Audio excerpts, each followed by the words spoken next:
Let me introduce you to Jenna Kranz with Uncomplicated Kitchen. Jenna, thank you so much for being here Oh, today. thank you for having me. Awesome. So, what are you making for us today? Today we're going to make a veggie alternative to childhood favorite sloppy joes. We're going to call it the big fat super sloppy. Big fat, super sloppy. And what makes this one special?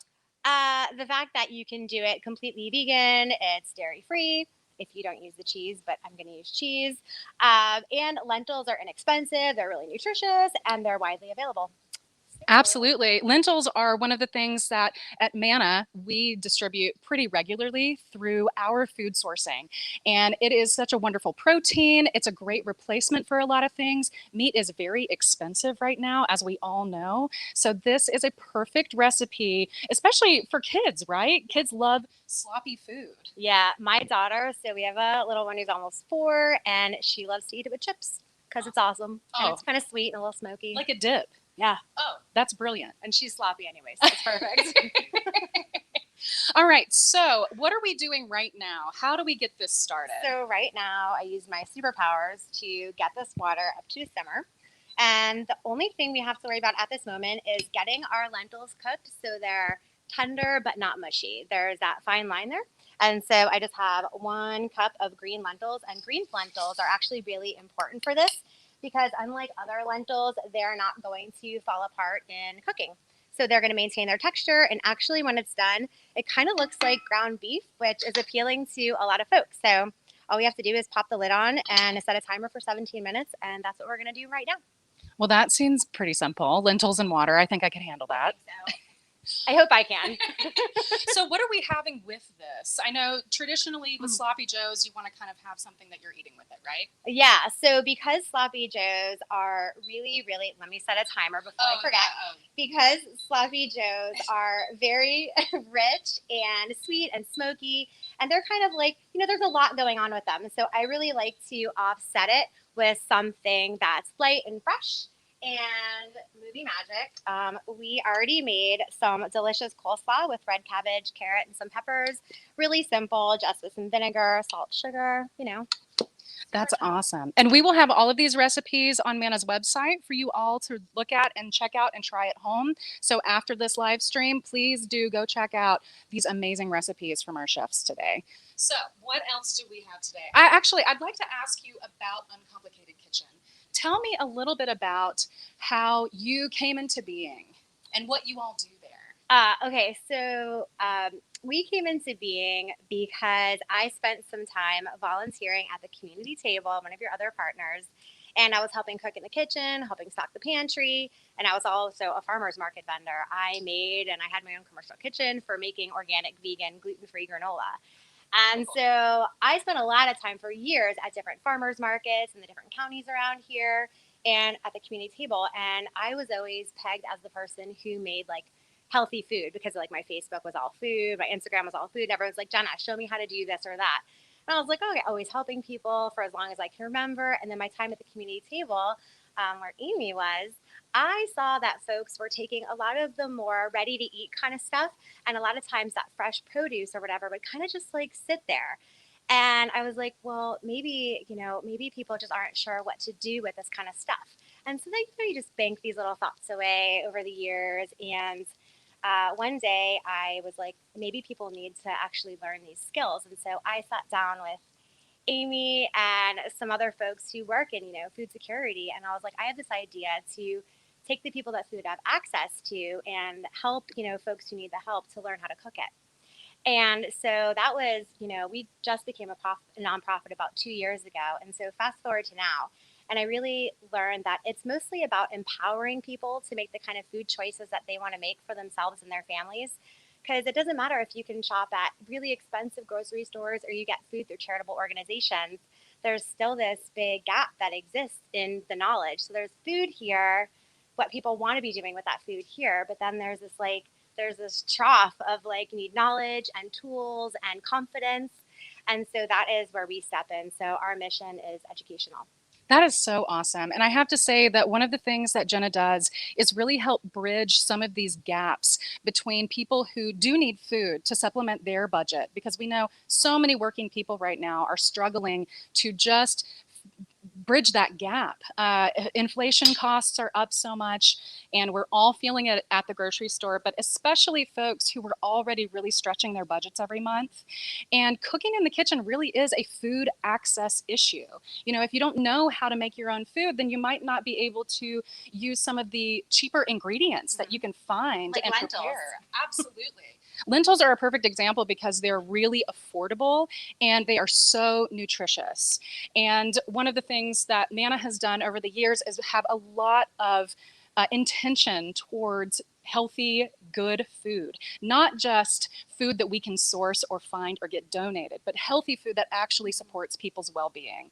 So we are so proud to work with partners like Uncomplicated Kitchen and to share this knowledge, because it really is, like you said, it's empowering everyone in the kitchen to get some wonderful food, to learn how to cook, and to make things that, you know, suit your own taste. You can change recipes around to really be what you and your family like. And that's the part of being empowered. Like anybody can get through a recipe somehow, some way. But what happens if you're sitting there and you're like, I don't have ketchup, it's over. Throw the recipe, or I can't do it. And so like we are so much less about having people follow recipes and more about teaching people how food works, how you can substitute one thing for another. Somebody asked me last night, I was teaching a smashed chickpea chicken salad recipe, and somebody's like, I hate celery. What can I substitute? I was like, okay, here's the role that celery plays in this dish. And here's the other things that might be okay substitutes. So just like watercress. And I was like, great and delicious, but it doesn't do that same thing. And so we're talking with folks about how to make substitutions and how things can cook differently, why green lentils work in this dish, but red lentils or yellow lentils can't. And so it's that knowledge that that we're really trying to bring to people, and that's in the name of empowerment, I guess. That is so great. I also am very curious what role celery plays, because I would like to substitute some celery in some things every once in a while. So we might have to have a side conversation after this little live stream. But you know, one of the other things that you do in the kitchen is teaching people how to actually prep and chop and do all of these things in a really efficient, easy way. Do you want to share some of those things with us right now? Yes, in full Jenna disclaimer, I am not a chef. When people call me chef, I'm like, no. I'm a really good self-taught home cook. I learned out of necessity and practicality because when I first moved up here, my husband and I, we weren't even married at the time, but we didn't have a lot of money. We sort of scrapped everything to kind of start fresh. He got a job at WCU, and we were trying to start a family. And so we didn't have any fancy lattes to cut out. I mean, we didn't have anything left. So the only option is to take every dollar and make it matter even more. And so these skills are things that I've learned. So I might not chop onions and peppers the way a professional chef would, but I do things in a way that makes sense for me and my family. Of course, being safe. I mean, we teach knife skills workshops, but if any chefs out there want to disagree with me, that's fine. I do this with a little kid pulling at my shirt. So this is how I do it. So I can show people how I chop onions and peppers. Sure. I'm going to try to get myself into the corner here. So this is my space. Okay, so the way I deal with peppers is strictly out of practicality. I don't like when I'm cutting peppers and the seeds go everywhere. It's just a little annoying and kind of silly. I wanted to get into my compost pile in like one piece without a disaster.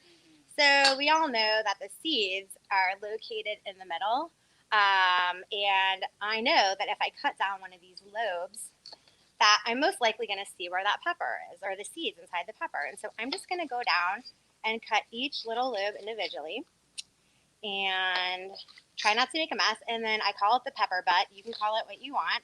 But pepper butt is super appropriate. I'm going to cut the pepper butt off because I don't want to waste it. And then we're just going to discard that part. I like a clean workstation. That was the cleanest I've ever seen a pepper cut in my life. And I have had several different chefs teach me how to cut it. So I'm Team Jenna on this one. Thank you. Very nice pepper technique. Thank you.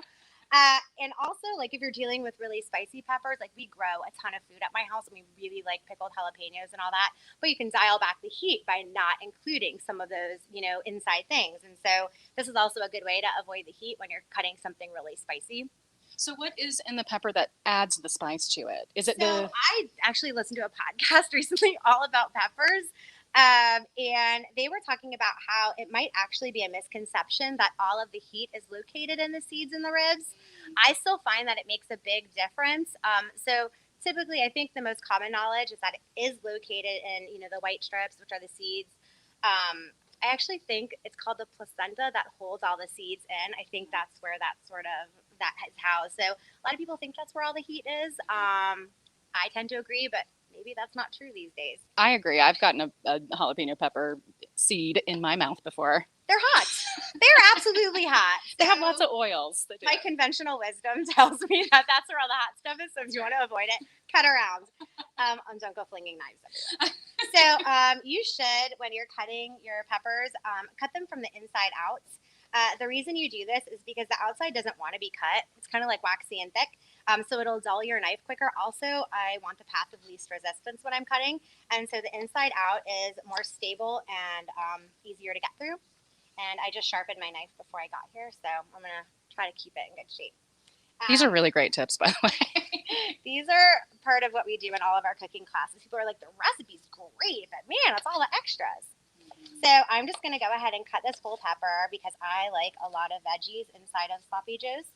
And what I do is I put together like little stacks of my pepper, and I'm just going to bunch them up like little bundles of firewood, and I'm just going to cut through. My knife cuts don't have to be perfect. They're going to be delicious anyway. Nobody's judging me here, right? No judgment. No judgment, right? Everybody watching? No judgment, right? So we're just going to bunch them up, and then I'm going to get these all cut and off to the side so we can worry about our onion and our garlic. I also have a little bit of yellow pepper that was left over from the coleslaw, so I'm going to add that too.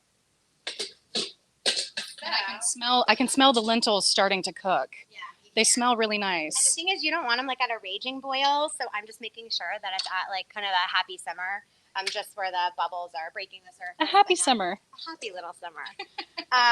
So we don't want it like angry bubbles over there. We just want it to be like a nice little spotted. So I'm going to finish cutting that up. No big deal. Push these off to the side because this is an impossibly small cutting board for all the stuff I have to do. But I have this little square. So. Well, probably a lot of people at home do just have small cutting boards that they're working with. So this is so great for people to be able to see how to utilize your space in your kitchen. I know a lot of folks don't have a lot of space in their kitchen. So that's great. You just brought up another point about Uncomplicated Kitchen. On our homepage, it says right there that we don't believe that good cooking is about expensive tools or fancy appliances. Like, it should be accessible to everybody. And sometimes somebody might just have a little paring knife and a small cutting board. It doesn't mean you can't make the same recipe. Okay, so I'm putting about a tablespoon of neutral high smoke point oil into this pan. And we're just going to put in onions and peppers that we got diced up before. So we're going to let these cook. Honestly, I'm going to let them go on high. I'm just going to keep an eye on them to make sure they don't burn. And then when they're almost done, when they're nice and soft, we're going to add some minced garlic into it. So that's what we're going to do right now. This looks beautiful. I love all of the colors that are happening. I think color is really important in a dish. For me, I'm a very visual person. It's very visually. It does matter. Actually, we teach a lot of education in the schools. And a lot of what we do is exercises called eating the rainbow.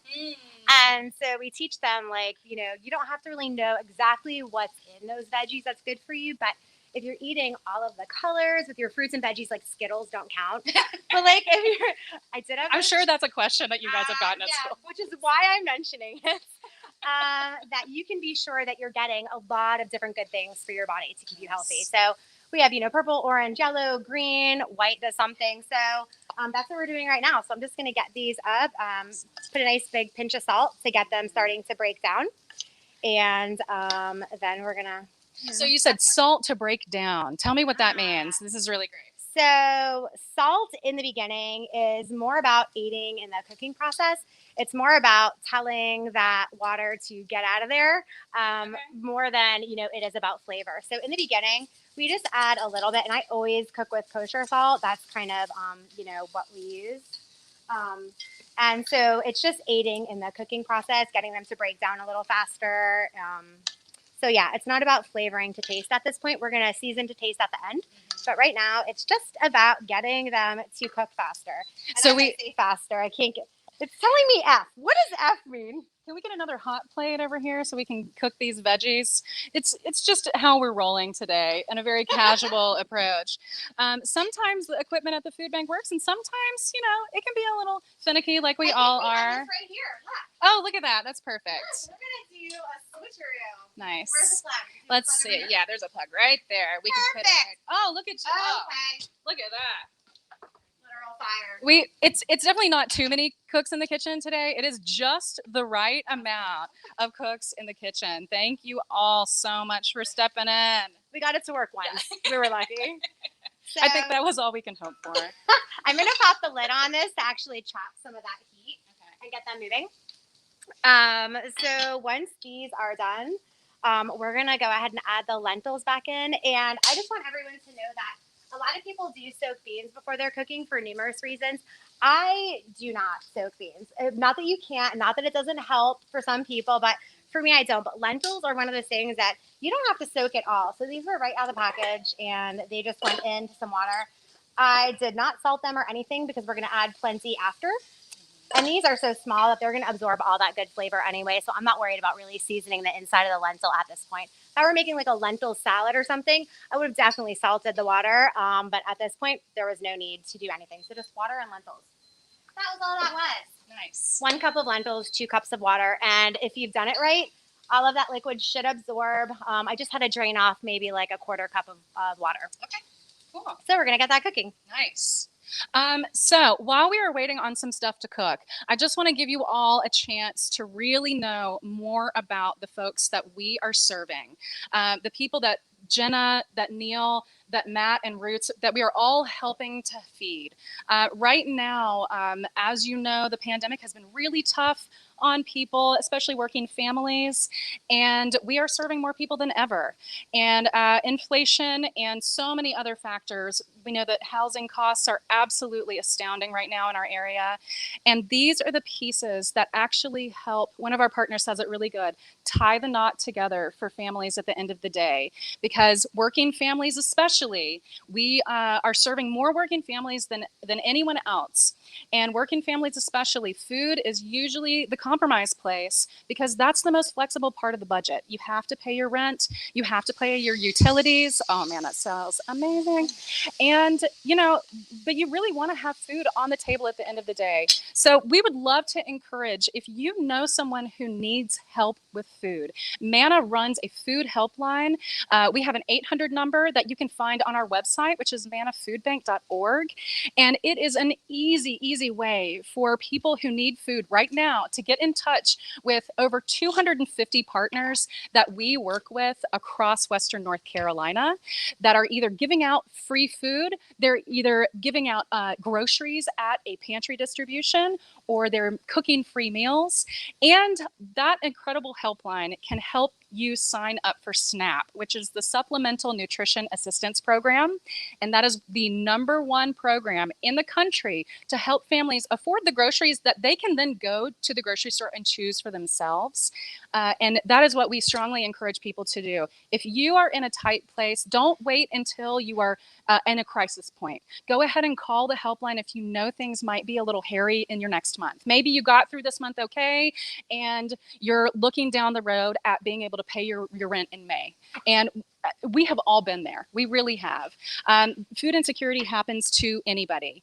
So this is a really important way that we connect to the community, is by offering a helpline so that anyone who needs it can find a partner in their area of Western North Carolina, in the 16 counties and the entire region that we serve, including the Koala Boundary, and get connected to these amazing food partners who are helping solve so many things for folks.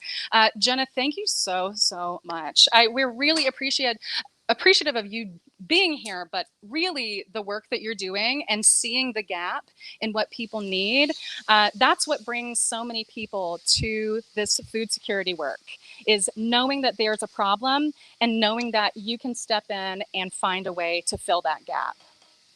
Yes. Well, look at that. I love doing the work. I always say that, like, everything in my life, my background's in upper level academia, working with, folks in the writing center, helping them find agency in their voice. Mm-hmm. whether it was writing on paper or, or in speech. And I tell people that coupled with my experience owning a food business when I moved here, and it's all sort of worked its way together to be helping, like I help people find their food voice. Yes. And give them the confidence to get in there and just do it. And I think that is important. People are really timid about food. Yeah. It It can be intimidating if you don't know how to cook. Yeah. If you've never really cooked a recipe before. And we really are in a time in our society where it's much easier and often cheaper to just go down the road and grab something at a gas station or a fast food place. We know families make those compromises all the time. And so this is such a great way to not just get control over your own food life, but really have healthier food that you and your family are able to eat. I just want to add really quick that, our cooking classes that we do for free on most Thursdays, they are geared toward folks that are just coming home from work, grabbing the kids, and they're able to like cook something really nutritious and have it on the table, for their family with plenty of leftovers. And we find that stops some folks from making decisions that they're not really happy about. And the whole reason they're learning to cook in the first place is to get away from that cycle of wandering around a grocery store starving at 6 o'clock because they sort of didn't have anything else planned, and then they end up eating things that they don't really want to. That's amazing. There's so many things that tie these things together. So this is so awesome. I want to ask you a question. So how far out are we on your recipe right now? Because I'm just keeping some time in mind, and I'm going to check in with everybody. Browning these. If I was supposed to be cooking and not being quiet in that time, I am sorry. I thought I was just supposed to be being quiet. Oh yeah, no, you just do your thing. So we're here till the food is ready. So this just has to brown a little bit, and then we're going to add everything back in and bring it up to a simmer. Awesome. The cool thing is we're not working with anything that's unsafe to eat. Sure. So the lentils are cooked, they're going to go in, all the stuff, it's just going to come up, and then it's going to simmer, and then it's going to be done. So this is actually the kind of recipe that would be really easy for a busy mom who is pulled in multiple directions to get the lentils cooked, and they can kind of hang out for a little bit. Get your veggies chopped and ready, and they can kind of hang for a bit, right? Yeah, absolutely. I think, we all watch, food being cooked on TV, and it seems so effortless, but what you don't see are the hundreds of people in the background making that all happen. And so this dish, it's one pot, that's it. I'm not all about extra dishes. I'm not all about extra work. I'm all about things that you can literally stop and walk away. I was doing a cooking class. Actually, I think it was this recipe a few weeks ago in one of our Zoom classes. And my daughter got a really bad boo-boo, and she walked in screaming, and I was like, I'm sorry, everybody. I've got to stop what I'm doing, and I've got to walk away for a minute. And I was like, here's what you got to do. And I had to walk away. And I came back, and I was like, y'all, this is real life. This is what our lives actually look like. This is not a closed set. Nobody's prepped all this stuff for me. And so in a perfect world, yeah, everything would already be prepped, and we would walk into every kitchen and just a dash of this, a pinch of that, and voila, it's all together. Somebody's checking your stuff in the oven. That's not how life works. No. And so all of our Uncomplicated Kitchen recipes are more about things that we can all work into the constraints of our busy lives and, and our budgets. So yeah, real life happens, and our food has to roll with it. We do the same thing here at Manna. We just roll with what is happening, and that's what we're going to keep doing today here in Laurel's Kitchen at Manna Food Bank. We are so happy. If you are just tuning in, thank you so much for joining us. We are happy to have Jenna Kranz from Uncomplicated Kitchen. We are talking to Chef Neil Ravenna from Haywood Pathways, and we are with Matt Paris from Roots Hummus, and Roots Hummus is our live streaming partner today. Thank you so much for being part of us. This live stream will also be available, so feel free to share it. I hope that you are also eating lunch right now, because if you're not, you might have a growling stomach like I do. And you might be ready to eat. This looks really amazing. Coleslaws or substitutions. I'm happy to. Oh yeah, substitutions are great. Let's talk about substitutions really quick. So we're all about using the food you have access to. And like I said with recipes, sometimes you just don't have something. And instead of going out to the store, maybe you don't have the funds to be running to the store to get every last thing you need. So how do you know what can work? Like this coleslaw, for example, it's nothing more than red cabbage, some bell pepper, and carrots put together with a really simple dressing. What if you don't have apple cider vinegar? What You can use white vinegar, not a problem. You can use red wine vinegar, not a problem. These things are all giving us the acid in the dish that we need to work. Salt is another thing that pretty much everyone has. It really doesn't matter. I use kosher salt, but you can use like whatever salt you want. Pepper, white pepper, black pepper, no pepper at all. It's not going to change how this dish works.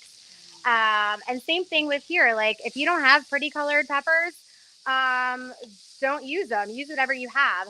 And dishes like this are a perfect time to use that produce that's really soft. Not all of our produce is like magazine worthy. No. We grow a lot of food at home.